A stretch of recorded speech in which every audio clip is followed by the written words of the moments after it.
biết Giáng sinh không? À không, ca từ từ tôi chuột cái ống. ca biết Giáng sinh không? Biết rồi đúng không? Đi không được cái này.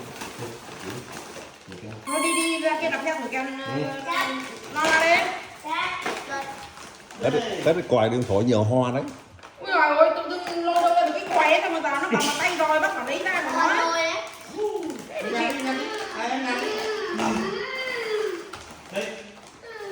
Nấu đi, nó út rồi màu.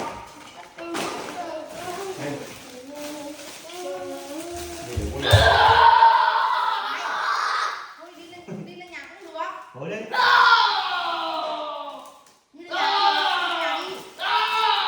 Nhà đấy.